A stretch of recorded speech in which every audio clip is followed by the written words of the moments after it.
বায়ু প্ৰদূষণত এতিয়া আমাৰ অসমো প্ৰায় দ্বিতীয় স্থানত, যিটো ভয়ানক কথা। গতিকে আমি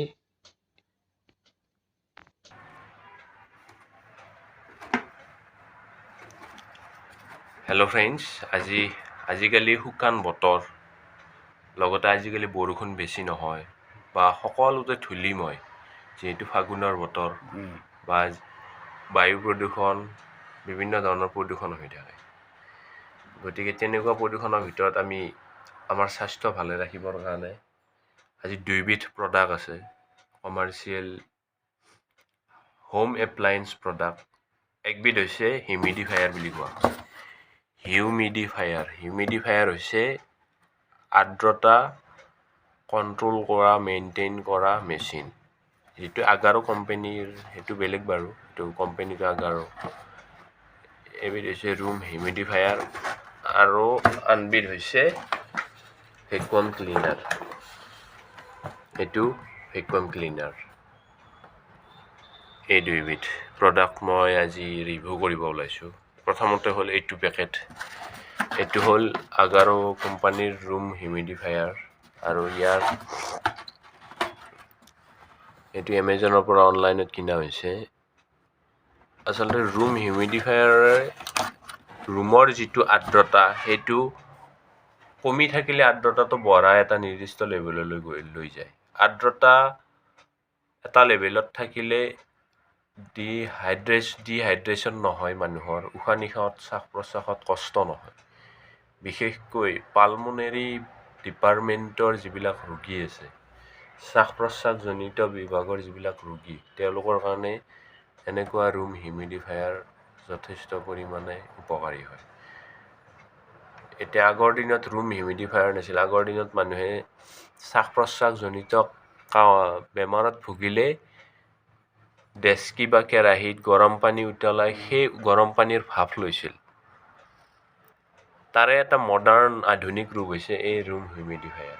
অৰ্থাৎ ইয়াৰ ভিতৰত ফিল্টাৰ আছে, ফিল্টাৰত ইয়াত পানী ভৰাই সেই পানীত এই কাৰেণ্টত ছুইচ দিয়াৰ ফলত সেই গৰম পানীৰ ভাপ লোৱাৰ নিচিনাই হিউমিডিটিও মেইনটেইন কৰে, লগতে আৰ্দ্ৰতাটো মেইনটেইন কৰি শ্বাস প্ৰশ্বাসত অসুবিধা কিছু পৰিমাণে হ'লেও শ্বাস প্ৰশ্বাসত জড়িত ভোগা ৰোগীৰ ক্ষেত্ৰত এটা সুবিধা, বা তেওঁলোকে কিছু সকাহ পায়, উশাহ লোৱাত কষ্ট নাপায়।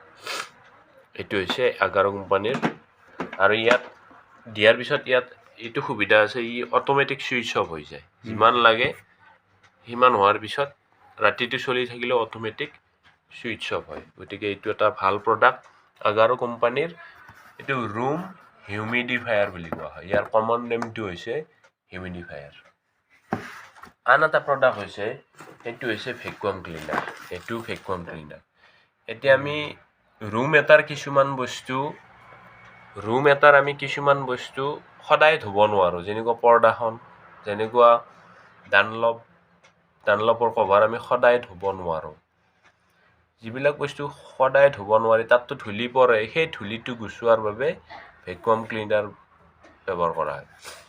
ইও শ্বাস প্ৰশ্বাসজনিত ৰোগীৰ বাবে এক উপকাৰী আহিলা ঘৰত ব্যৱহাৰ কৰা, কিয়নো বিভিন্ন ধৰণৰ ধূলি, মেকুৰীৰ নোম, বিভিন্ন ধৰণৰ ধূলি, ফুলৰ ৰেণু, এইবিলাক আমাৰ বতাহত আমাৰ ৰুমত আহে। সেইবিলাকৰ ফলত আমাৰ এলাৰ্জি হয়, চৰ্দি এলাৰ্জি। সেই চৰ্দি এলাৰ্জি নহ'বৰ বাবে এনেকুৱা ধৰণৰ ভেকুৱাম ক্লিনাৰ আজিকালি ওলাইছে, যিয়ে চাকচন কৰি বিভিন্ন ধৰণৰ কাৰেণ্টত দি এইদৰে ভেকুৱাম এয়াৰৰ পৰা তেওঁলোকে ধূলিটো সোমাই পেলাই এয়াৰটো বায়ু প্ৰদূষণমুক্ত কৰে। লগতে এইদৰে দীঘল পাইপো দিয়া হৈছে। এই দীঘল পাইপত এইদৰে আমি ইউজ কৰিব পাৰোঁ এনেদৰে। গতিকে এইটো এটা কাৰেণ্টত চলা, এইটো এটা ভেকুৱাম ক্লিনাৰ, লগতে এইটো ৰুম হিউমিডিফায়াৰ। এনেধৰণৰ প্ৰডাক্টৰ দ্বাৰা ৰোগী এজনৰ শ্বাস প্ৰশ্বাস বা ৰুমৰ ভিতৰৰ, কোঠাৰ ভিতৰৰ বায়ুত থকা অশুদ্ধি তথা বায়ুত প্ৰয়োজনীয় যি পৰিমাণ থাকিব লাগে সেইটো কণ্ট্ৰল বা নিয়ন্ত্ৰণত ৰখাৰ বাবে এনেধৰণৰ প্ৰডাক্ট অতি প্ৰয়োজন। আৰু এইবিলাক প্ৰডাক্ট সচৰাচৰ ইলেক্ট্ৰনিক্স দোকানত পোৱা নাযায়। এইটো মানে কেৱল অনলাইনতহে কিছুমান, বিশেষকৈ এইটো হিউমিডিফায়াৰ মই গুৱাহাটীৰ বিভিন্ন ইলেক্ট্ৰনিক্স দোকানত বিচাৰিছিলোঁ, পোৱা নাই, কিন্তু অনলাইনত পোৱা যায়। গতিকে এনেকুৱা ধৰণৰ প্ৰডাক্ট বিশেষকৈ শ্বাস প্ৰশ্বাসত জড়িত ৰোগীৰ বাবে এনেকুৱা প্ৰডাক্ট ঘৰত থকাটো অত্যন্ত প্ৰয়োজন। আৰু এতিয়াতো শুকান বতৰ, বৰষুণ নাই, বায়ুত বিভিন্ন ধৰণৰ ধূলিকণা আৱৰ্জনা থাকে। গতিকে এনেকুৱা ধৰণৰ প্ৰডাক্টৰ দ্বাৰা আমি ৰুমৰ কিছু পৰিমাণে হ'লেও পৰিৱেশটো অনুকূলে ৰাখিব পাৰোঁ। ধন্যবাদ। এইটো আগাৰো ৰুম হিউমিডিফায়াৰ। এইটো আমি অকণমান বেছিকৈ দিছোঁ পাৱাৰ অন কৰি। এইটো অট'মেটিক ছুইচ অফ হৈ যায়, যদিহে পানী নোহোৱা হৈ যায় অট'মেটিক ছুইচ অফ হয়। এয়া হিউমিডিটিটো কণ্ট্ৰল কৰিছে।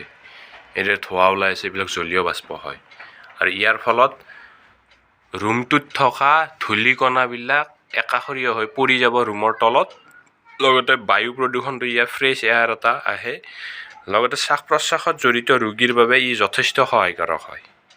যিহেতু বতৰ শুকান, গতিকে এনেকুৱা শুকান বতৰত হিউমিডিটি মেইনটেইন কৰাৰ বাবে এই ধৰণৰ হিউমিডিফায়াৰ আজিকালি বজাৰত ওলাইছে।